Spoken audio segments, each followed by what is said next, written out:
o que o Ícaro compartilhou comigo das últimas falas, né, da Raquel Ronick, do Kohara, enfim, são dimensões desse embate, dessa luta direta na cidade. E eu estou falando de um outro lugar. O meu lugar, ele é mais próximo aí sim da residência, mais próximo talvez dessa curadoria da Juliana, do Yudi, talvez em certa medida com o Ícaro.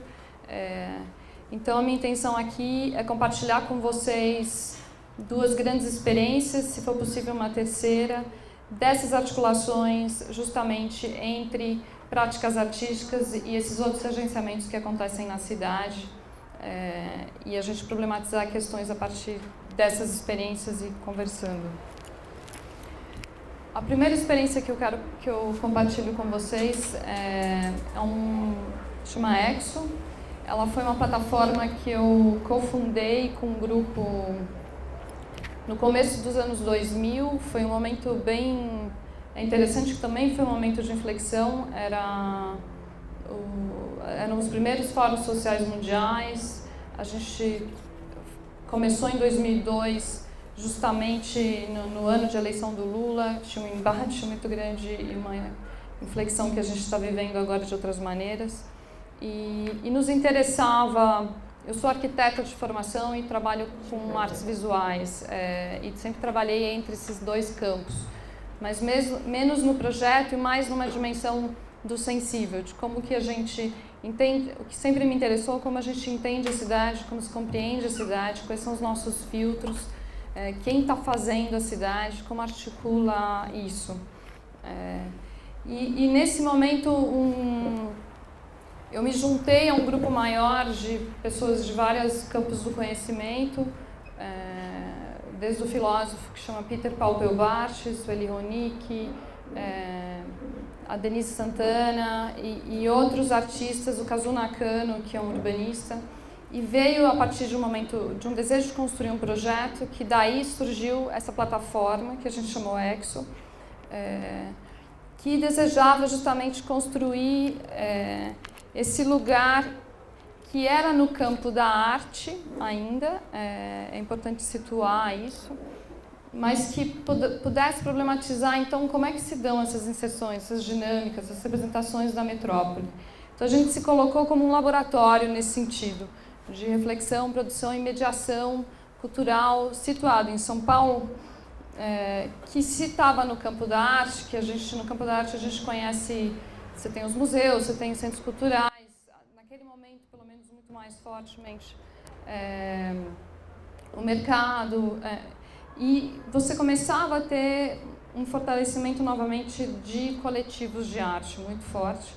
E esse processo que a gente construiu, que não era nem um coletivo artístico diretamente, mas mais como um mediador desses processos. Como é que a gente podia funcionar como mediador entre esses vários atores que atuavam na cidade, que imagens eram essas que estavam sendo produzidas, que narrativas eram aquelas que estavam sendo produzidas, e como é que a gente podia problematizar. O que eu vou querer é uma água, se você puder me ajudar.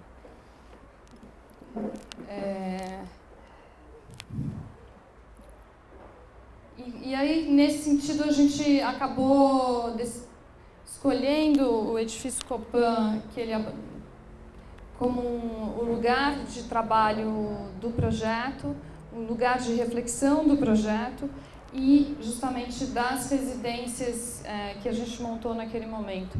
A Exo foi a primeira plataforma, foi o primeiro programa de residência artística em São Paulo em 2002, 2003. Já acontecia uma no Rio de Janeiro, Capacete.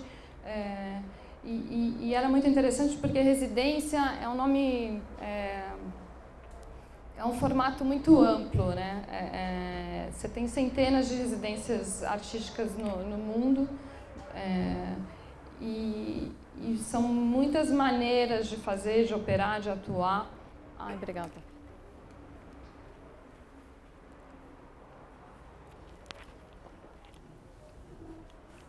Mas o que era fundamental para a gente era justamente como lidar, como construir processos e não só objetos finais, de como criar situações que pudessem reunir justamente o urbanista, o cidadão, o artista, criar processos de trabalho, criar processos de troca de conhecimento e de repertório, que isso pudesse gerar outras ações sobre a cidade.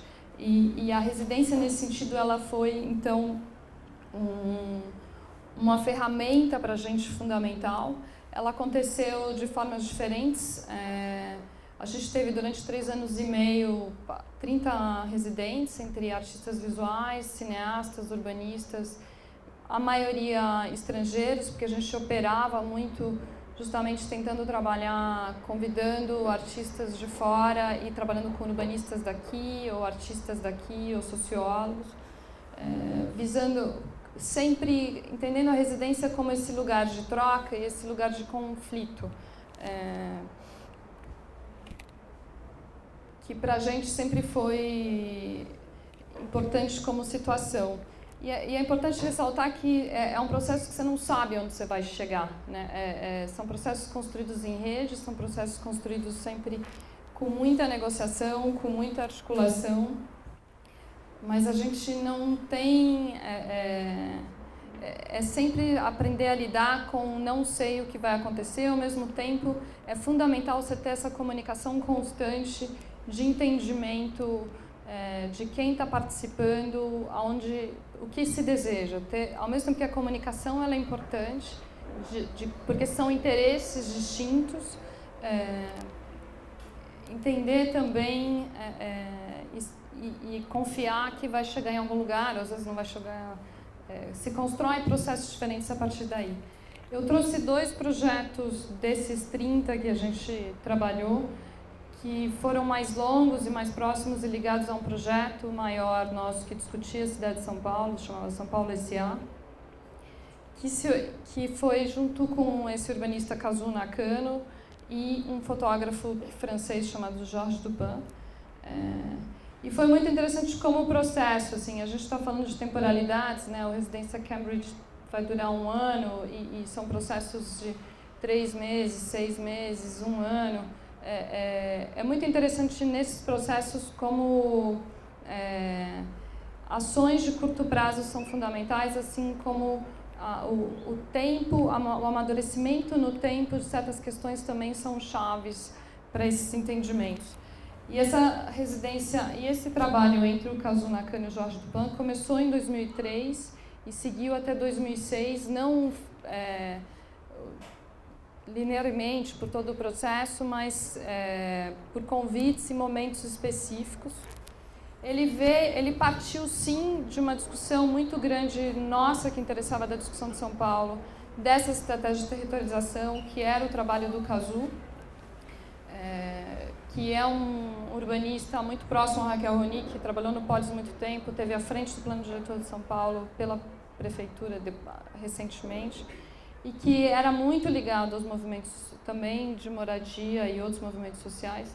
E para ele e para a gente foi super interessante assumir questões de como sair só do papel, sair só do texto, e como que isso podia ganhar outras escalas. No caso aqui eram fotografias, vídeos, como essas imagens podiam informar aquilo que já estava dado e podiam trazer elementos novos.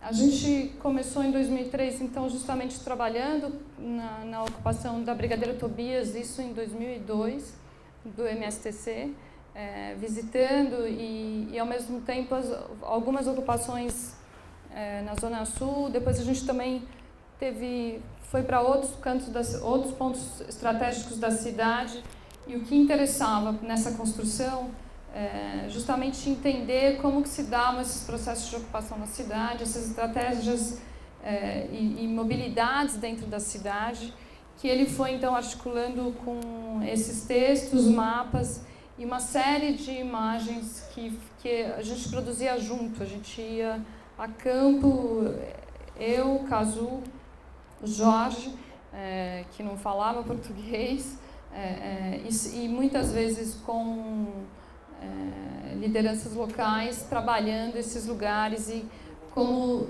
no caso, como situar, como dar era uma dimensão da visibilidade, mas ela é muito mais do que isso. E foram muito conflituosos, porque são situações que a gente vê cotidianamente e elas são ressignificadas na imagem, e no excesso de imagens e na edição dessas imagens, que foi um trabalho feito junto, fotógrafo e urbanista. A escala que a gente teve de trabalho durante esses 3 anos, o Jorge veio 3 vezes para cá e o Cazu trabalhando com a gente constantemente, ela teve como resultado muito mais ainda um formato dentro do campo que a gente chama do campo da arte, né? A gente teve como inserção em revistas de arte da época, como a Número, a gente o texto e essa seleção das imagens num formato expositivo, assim como encontros que a gente promoveu em centros culturais aqui de São Paulo, na própria Exo e nesse caso no Centro Universitário Maria Antônia. Inserção de textos em outras revistas acadêmicas e outras exposições fora do Brasil também. O que é... Então e depois a gente vai voltar, depois eu quero amarrar um pouco questões que vão surgindo de cada um desses embates e dessas discussões. O outro artista que a gente trabalhou também durante 3 anos, ele chama Peter Friedel, é um artista que vem do teatro, trabalhou muito como crítico de teatro e mora na Europa também, em Berlim, mas que sempre ele trabalha numa situação onde ele está. E também, novamente, foi muito importante, porque foi um trabalho de 3 anos e são parcerias que se constrói, né? Não é prover para o artista tudo e ficar de babado, nesse entendimento desses usos e desses interesses, para a gente sempre foi muito importante. Foram trabalhos conjuntos, a gente não tinha dinheiro, aí você vai pensar junto, aí você constrói o projeto junto. Então são processos muito mais de construção dessas parcerias do que um ficar a serviço do outro, embora os interesses sejam diferentes, e isso era muito importante, sempre é renegociado, sempre é reconversado. E ele tem um trabalho já... Peraí, que eu estou voltando. E a maneira de você chegar num lugar que você não tem familiaridade, como sair dessa questão de um olhar mais turístico, estrangeiro, que lugar é esse, assumindo esse lugar, cada artista e cada urbanista que a gente foi trabalhando tinha metodologias e posturas distintas. Para o Peter, para ele foi... a partir de um trabalho que ele já faz há muito tempo sobre playgrounds em cidades, entendendo o playground como, né, o parquinho, como um espaço público da criança, o primeiro espaço público.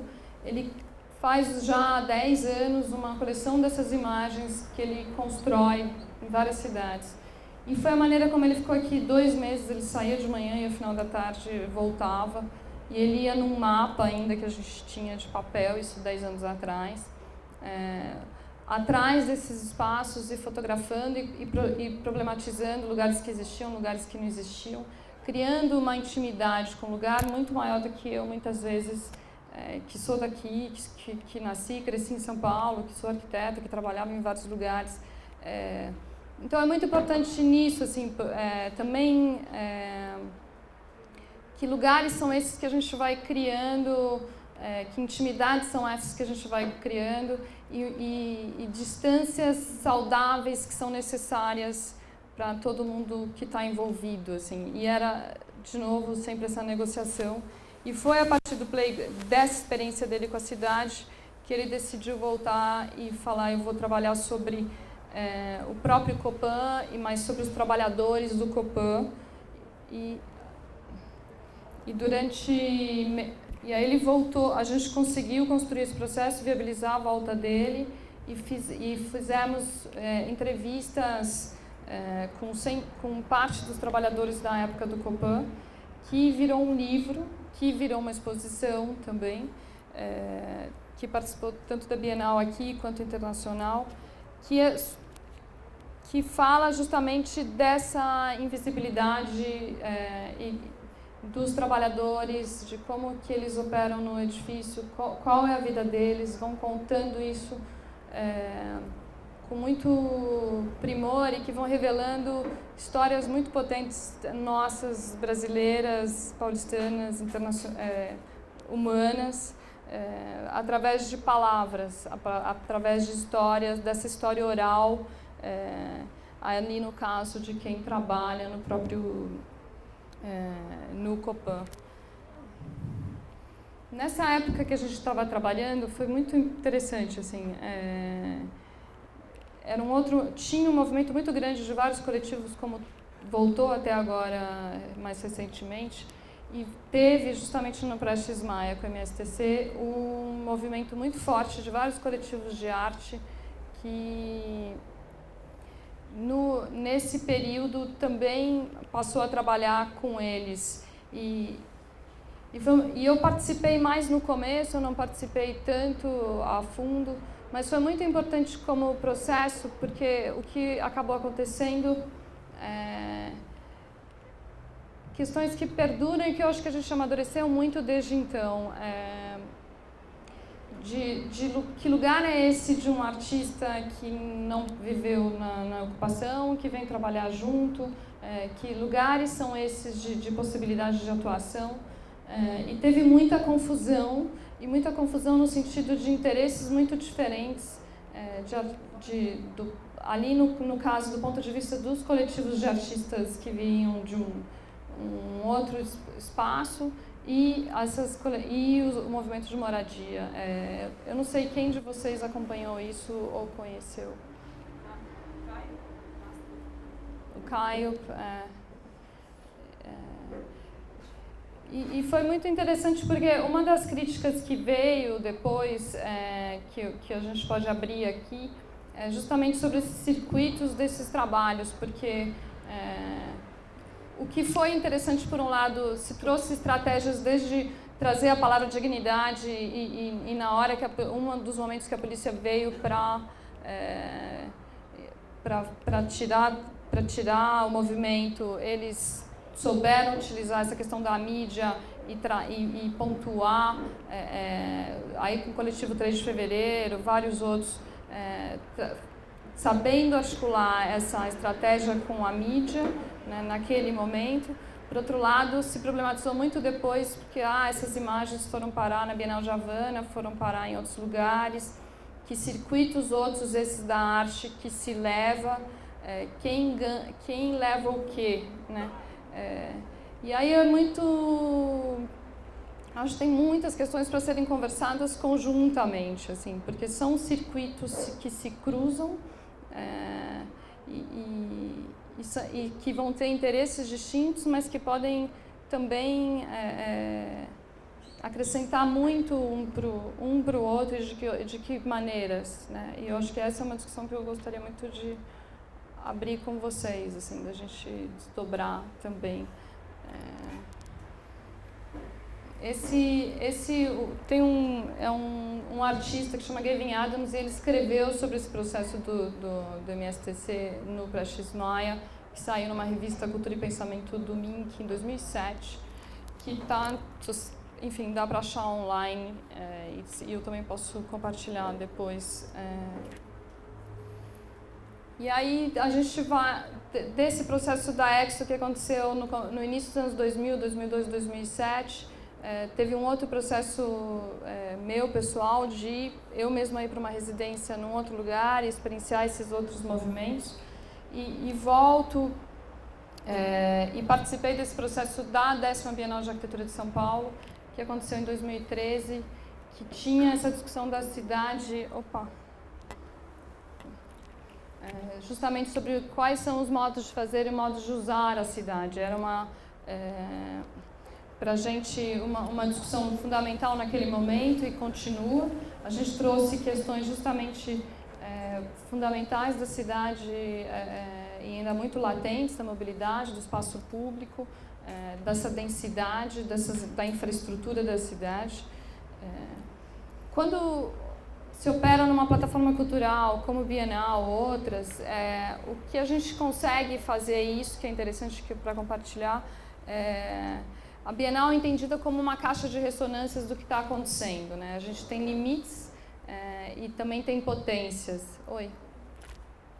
Eu estou na frente. Deu? E aí a gente foi trabalhando com isso, a gente foi trabalhando muito nesse processo de quais eram os nossos limites, quais eram as nossas potências.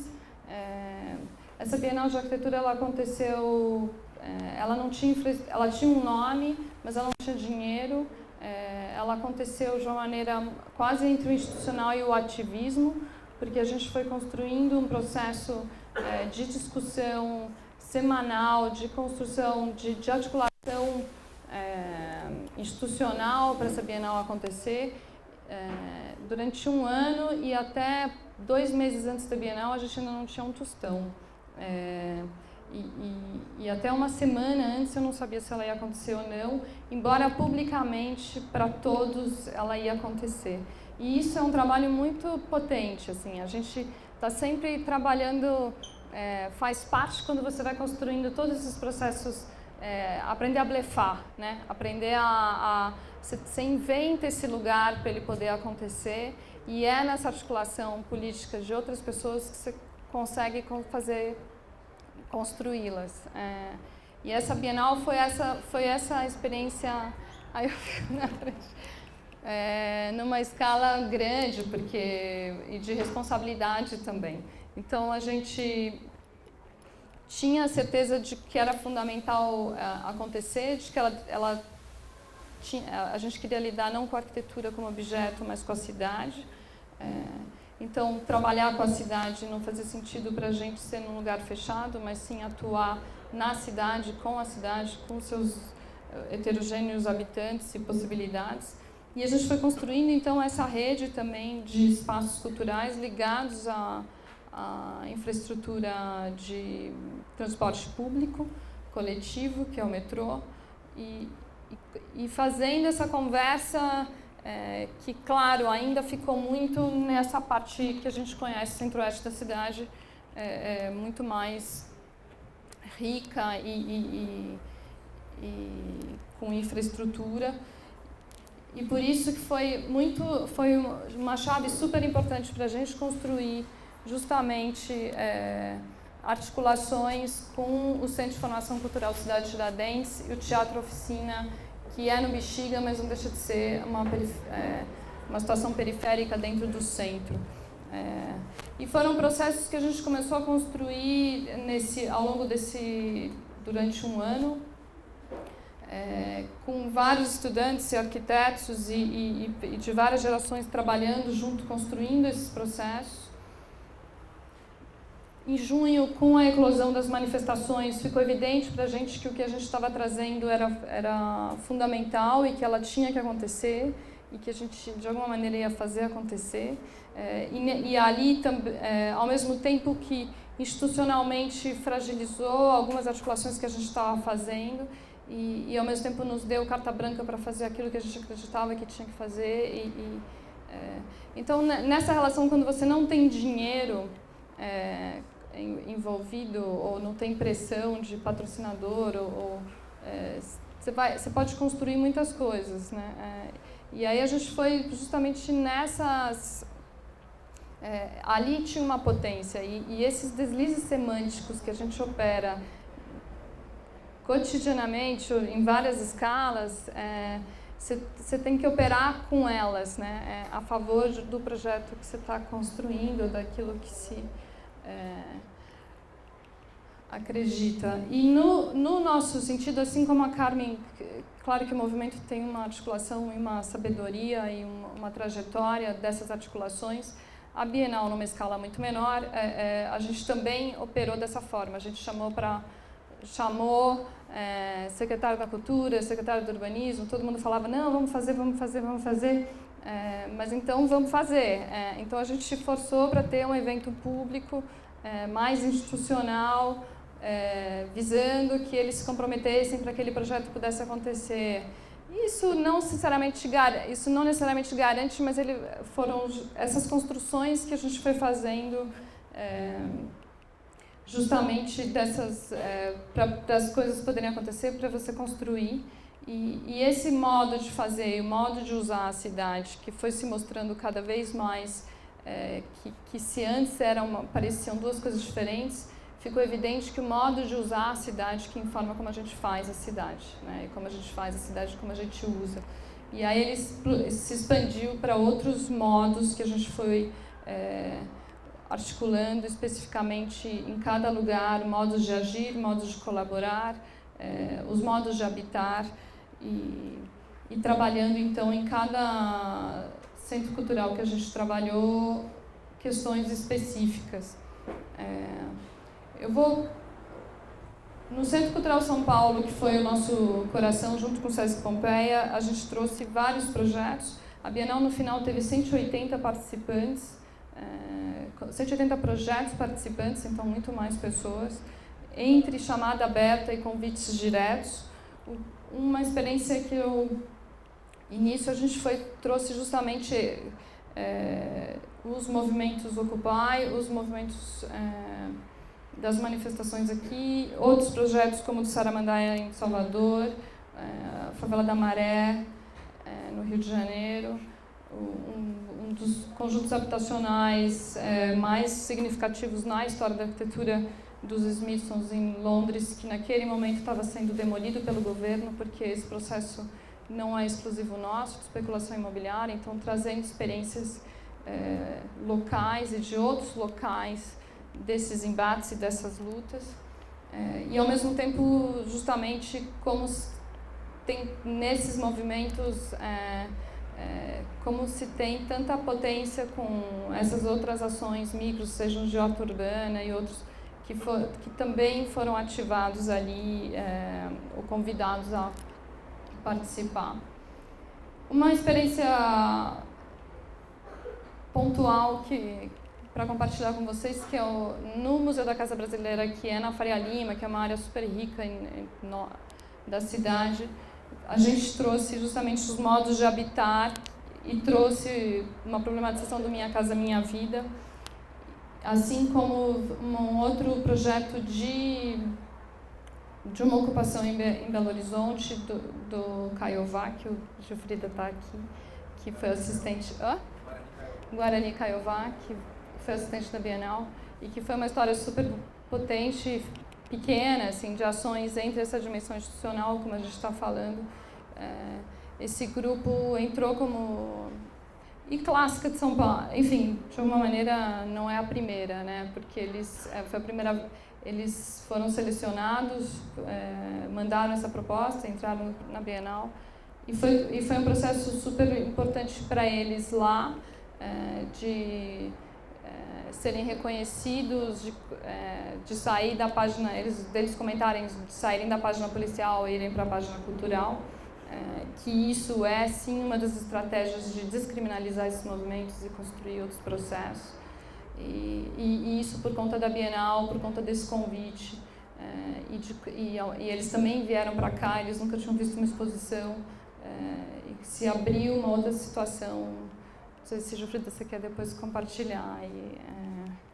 Então, são ações que se faz, que algumas são...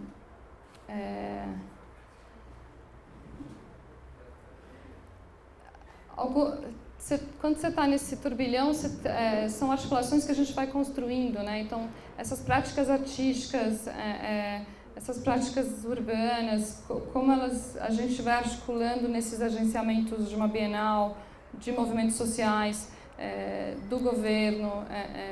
Então, são várias instâncias e modos de operar e que, se articulados, eles geram potências e capazes de construir outras maneiras de viver, outros modos de vida, outros modos de existência. E foi muito por isso que a gente que eu me guio nos projetos. E numa outra plataforma, no Sesc Pompeia, a gente trouxe justamente várias experiências dessas posturas muito mais abertas do ponto de vista dos arquitetos e dos artistas nesses trabalhos, na maneira de construir mundos outros. E um deles, por exemplo, foi a escola flutuante em Makoko, que é perto de Lagos, que fica na Nigéria, que é tão importante para a gente do ponto de vista histórico e tão distante do que a gente sabe contemporâneo. E que é uma escola que foi... Deixa eu ver se eu tenho aqui. Que é uma experiência interessante também, breve, assim, de como ele foi... Como nessa comunidade de 100 mil habitantes, mais ou menos, que moram em palafitas, eles tinham um problema sempre em torno desse lago. E, óbvio, tinha uma escola construída em terra firme que toda hora inundava. E aí esse arquiteto que é de lá de Lagos, ele entra e propõe então vamos fazer uma escola flutuante, porque aí você resolve essa questão da inundação. E em 6 meses, a princípio com o dinheiro dele mesmo e com a mão de obra local e com o material que tinha ali, eles construíram essa escola. E o que é interessante no caso é que essa escola era ilegal também do ponto de vista do governo local. E ele teve a capacidade de articular, primeiro com o próprio dinheiro, depois com dinheiro de Fundação Internacional, dinheiro de ONU, e ganhou uma mídia tão grande internacional que a hora que o governo queria tirar, ele não conseguiu tirar porque tinha uma força e uma potência internacional dessa escola e uma atenção e um cuidado. Então é uma lógica super interessante, de prototipar um processo, de prototipar essa arquitetura, mas uma arquitetura não no sentido só do objeto, mas também, porque ela tem esse apelo tanto estético quanto político, quanto na sua multiplicação, né? E eu acho que tem essa inteligência... E ele continua fazendo pesquisa e trabalhando para construir outras... ali. E por último eu vou trazer o Alborge e essa experiência de Cidade Tiradentes, e eu quero compartilhar com vocês um vídeo de 10 minutos e depois fechar com questões. Pode ser? Só para situar, na Bienal a gente teve 3 residências que a gente chamou, que foram um laboratório da Bienal, do meu ponto de vista, porque não foi só na representação, mas a gente chamou arquitetos e artistas para trabalharem junto em territórios específicos, com comunidades específicas, de fato, da Bienal atuando concretamente. Vamos lá?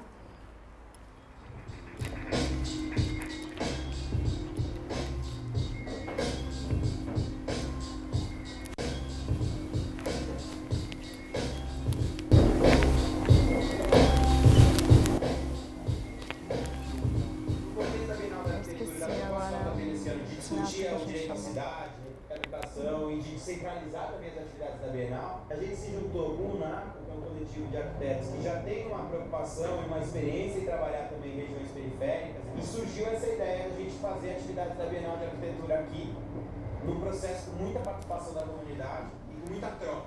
Então surgiu a ideia de pegar esse grupo recém-formado nessa iniciativa aqui do Centro Cultural e de trabalhar isso junto a um outro coletivo que é o Alborge, que é um coletivo equatoriano. E a ideia é essa residência, eles ficarem um mês aqui, imersos aqui nessa realidade e propor uma oficina.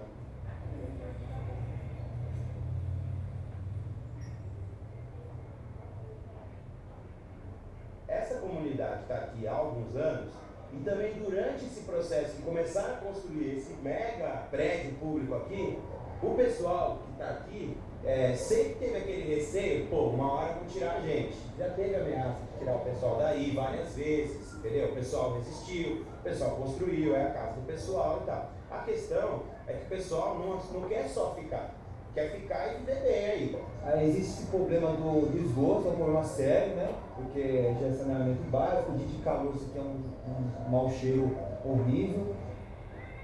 desafio que nós temos aqui como grupo é de tentar inserir o debate de arquitetura, que normalmente fica encerrado dentro de discussões de órgãos de obras públicas, de serviços públicos, saneamento básico, com uma questão de formação cultural, cívica e um apoio em geral para a população entender quais são os direitos deles. Eu acho que passa, de certa maneira, pelo esse equipamento cultural que é o Centro de Formação Cultural.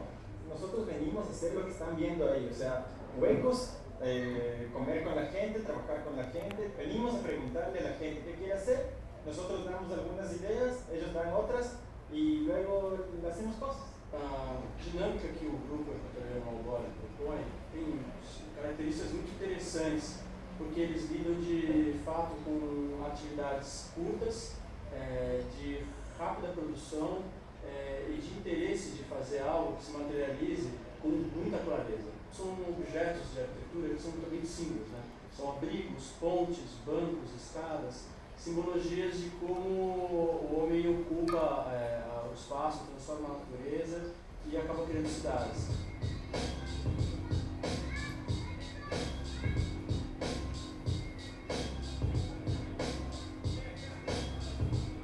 Teve contatos, digamos, graduais em relação à comunidade. As reuniões começavam com 10 pessoas, 12 pessoas. Nas últimas a gente já conseguiu entre 30 e 40 pessoas. Então tem sido um processo gradual de conseguir, especialmente a confiança deles em relação ao que a gente estava propondo, né? Teve um encontro que reuniu dois grupos diferentes. Um grupo que era o pessoal de residência aqui do bairro da Cachoeira das Graças, que tem interesse de melhor relacionar-se com o centro cultural, tanto no acesso quanto no usufruto, mas também recebeu um pessoal que tem um campo mais amplo. Quem trabalha com cultura aqui no bairro da Cidade de Tiradentes e está interessado em ocupar o centro cultural de uma maneira mais efetiva. E esse é o desafio, como materializar algumas questões de luta cultural e luta de construção da cidade.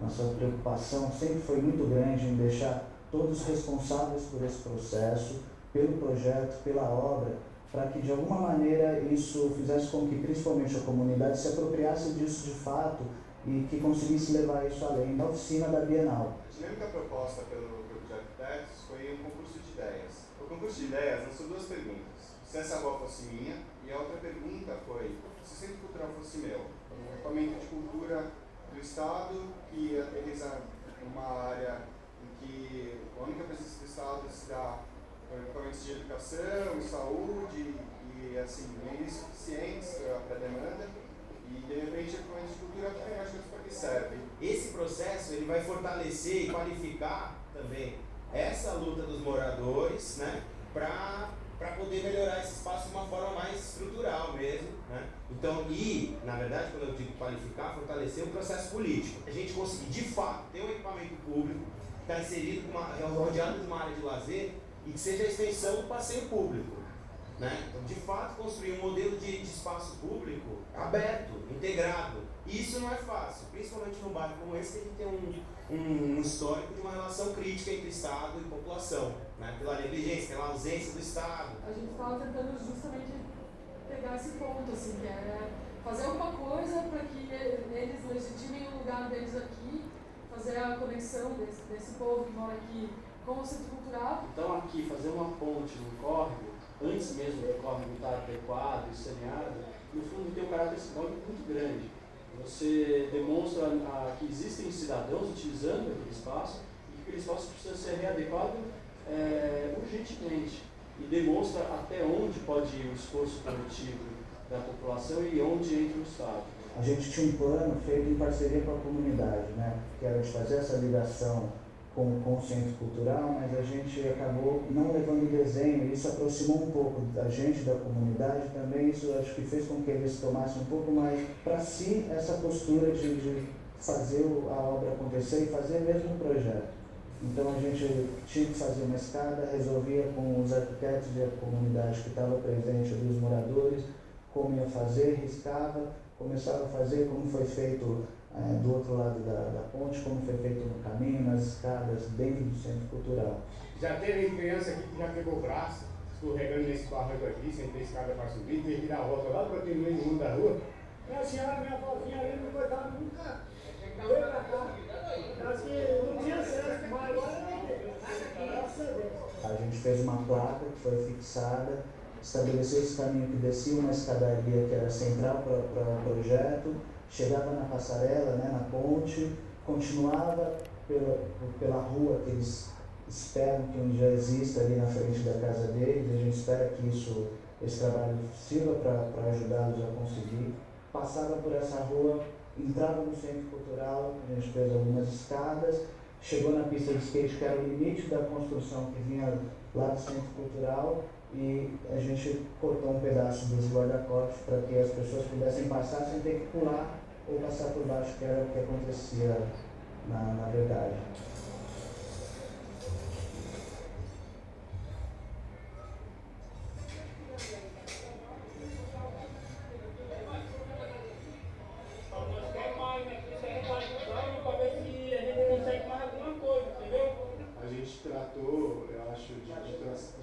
Uma estratégia que eu acho que foi acertada, que foi de pensar nas ações que seriam concretas e imediatas, que se dariam nesse tempo, mas não deixando de lado diversas frentes que a gente abriu para atuar em relação aos problemas maiores, às demandas maiores, porque a gente não deixava de ser questionado em relação a elas. Né? A população, eles entendiam que faltava ter uma maior participação, seja nas atividades que o Centro Cultural propunha, seja também propondo projetos de ocupação daquele espaço.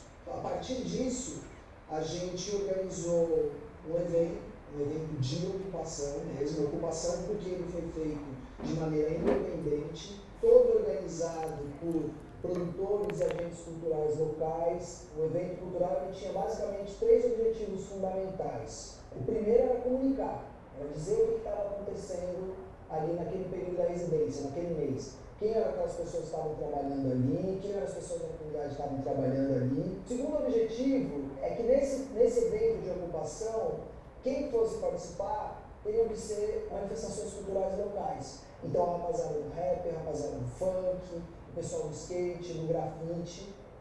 E por fim, o outro objetivo era mobilizar esses agentes culturais locais para que juntos eles conseguissem propor projetos futuros de parceria com o Centro Cultural. Porque isso daqui, desde o princípio, foi de muitas de moradores e de indicações políticas que a gente fez. Então, esse Centro Cultural é nosso, é verdadeiro, é nosso. Quando a gente conecta pensamentos centrais, pensamentos periféricos, sociólogo, com arquiteto, com liderança comunitária, produtor cultural, como é o Natal, um pedreiro, como é o Romário, com essa linha de frente, que é a GEPI, toda essa equipe, que é uma equipe fantástica, eu acho que nasce algo novo. Nos perguntamos, ¿para qué sirve un arquitecto? ¿Para qué sirve la Bienal? ¿Para qué sirve un centro cultural? ¿Qué es lo que puede hacer la gente junta? Lo que nosotros generalmente hacemos cuando nos empiezan a preguntar qué es lo que hacen es esto. O sea, miren lo que estamos haciendo. Estamos llamando a la gente, incluyéndoles para que empiecen sus propias ideas a ser construidas. A mí me parece importante que las cuestiones que están pasando aquí, que parecen puntuales o que parecen de un sitio solamente, no son. Son cuestiones de cómo se planean las ciudades.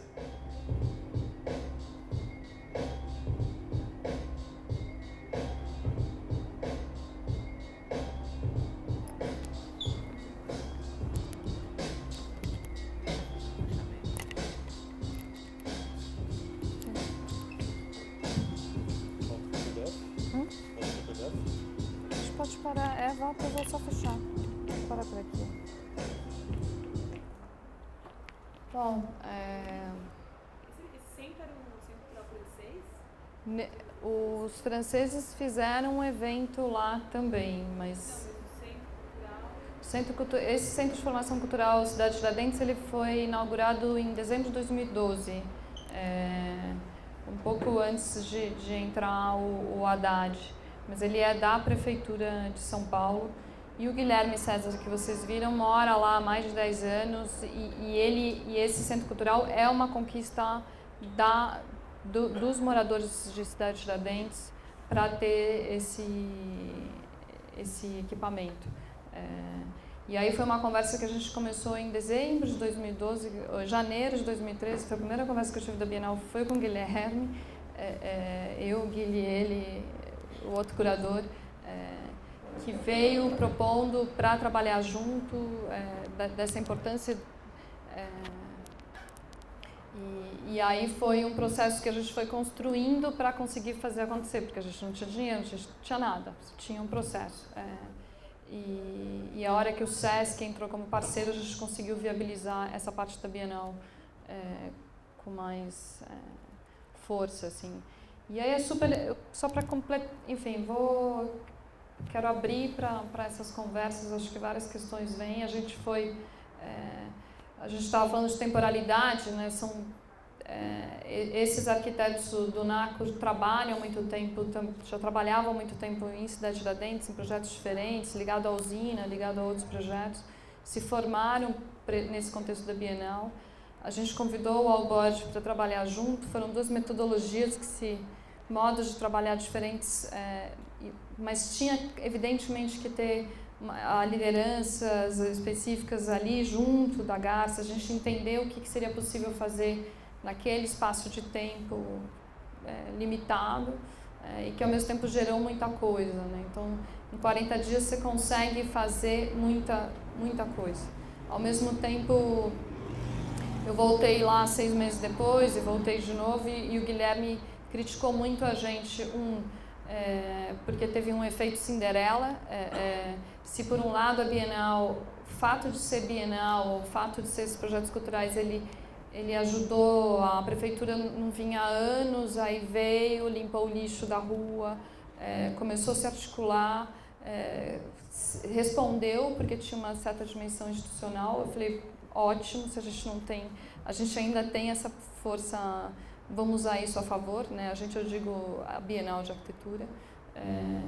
E o NACO tinha a intenção de continuar esse projeto lá, mas eles não conseguiram viabilizar e acabou se dispersando. E o Guilherme segue, tem a ponte está lá, cria uma outra ponte do lado. Óbvio que mudam alguns usos daquele desejo inicial, mas ele criou sim essa condição de troca de gente que nunca tinha entrado, dessa apropriação, embora pudesse ter tido muito mais outros desdobramentos se tivesse tido um acompanhamento maior que a Bienal não pôde dar ou construir, não que seja dela essa função necessariamente, mas é interessante pôr isso em questão, assim. E aí entender também se o tempo, como é que quem está lá, como é que vai usar da melhor maneira. Então ele falei, vamos usar ao máximo a Bienal como estrutura para o que precisar, o que puder fazer aqui. Essa a nossa força. Então entender esses movimentos, acho que essa inteligência está presente, sem dúvida nenhuma, nos movimentos com muito mais primor também, ou tanto quanto, mas como estratégias possíveis dessa construção dessa cidade que a gente deseja, que passa por tantas camadas aí, e pelas pessoas, né? Acho que são instituições, mas são as pessoas, e essa construção. É isso, estou aberta para conversar e ouvir e compartilhar. Obrigada.